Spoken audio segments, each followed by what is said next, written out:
তোমার তিনের পাশে তিনের আছে। হ্যাঁ, খাও ভেবে তো তিন। তোমার মামা তিনের বলতে পারবো। হ্যাঁ, আর এই দুটো ধর। এখন একসাথে করো। কয় কি বলো? গণনা করো আবার। 1 2 3 4। হ্যাঁ, সবাই একটু খেয়াল করি। না, ঠিক ভালো করে গণনা করো। হ্যাঁ, আবার। হ্যাঁ, এক, আবার দাও। এক, আবার দাও। দুটোতে একই ব্যাপার। একই কালার, একই প্যান্ট। তাই না? দাও। 2 3 4 5। তাহলে এখন ঠিক করে লিখে ফেলো। লিখে ফেলো। তুমি ভালো ছেলে।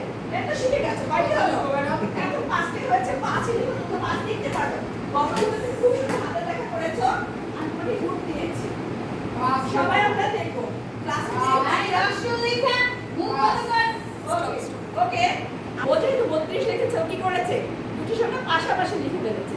তো পাশাপাশি লিখলে হবে না, একসাথে করলে কি হয় আমরা উপকরণ দিয়ে প্রয়োজনে দেখিয়ে দেব। সবাই আমরা নিশ্চয়ই বুঝতে পেরেছি। ধন্যবাদ। তোমাকে ওকে একটা হাততালি দাও। কাজ হয়েছে, সামনে একটু ঠিক আছে।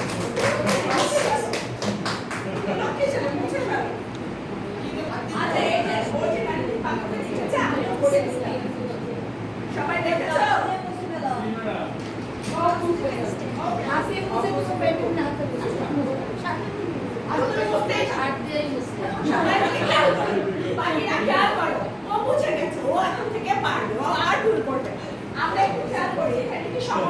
সমস্যাটি একজন পড়বে।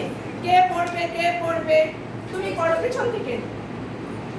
ওকে, কি লেখা আছে দেখা যাচ্ছে কি? রিয়ার 4টি কবুতর আছে। রিয়ার কয়টি কবুতর আছে? 4টি। এই যে দেখো, এই 4টি রিয়ার, এই 4টি রিয়ার আছে। তারপরে এবং তার ভাই নাহিদের 4টি কবুতর এই যে আছে। নাহিদের আরো 4টি আছে। 1 2 3 4। এখন প্রশ্নটা কি আবার বলো? তাদের একত্রে কয়টি কবুতর আছে? হ্যাঁ, তাদের একত্রে কয়টি কবুতর আছে? তোমরা গণনা করো তো। এই 4টা একসাথে করলে কয়টি হয়? 8টি হয়। 8টি হয়। হয়েছে? ওকে? আচ্ছা, এই কথাটি আবার মোট কবুতরের সংখ্যা হিসেব করে আমরা গাণিতিক বাক্যে নিজ নিজ খাতায় লিখতে পারবো। হ্যাঁ, সবাই লিখে ফেলি তো। যে কিভাবে লিখবো? 4 যোগ 4। তারপর কি দিতে হবে? সমান চিহ্ন। যদি সমান চিহ্ন না দাও তাহলে কিন্তু গাণিতিক বাক্য হবে না। ঠিক আছে? খুবই ভালো ছেলে, চমৎকার হয়েছে। বুঝানো তোমরা আসলে খুব পরিষ্কার পরিপাটি, বুঝাই যায়, পরিষ্কার হয়েছে। যাও যাও, বসো, ভালো ছেলে। আচ্ছা, কত হলো আমাদের? গাণিতিক বাক্যটা দেখেছো? হ্যাঁ, এখন কিন্তু আমরা খেলবো। এখন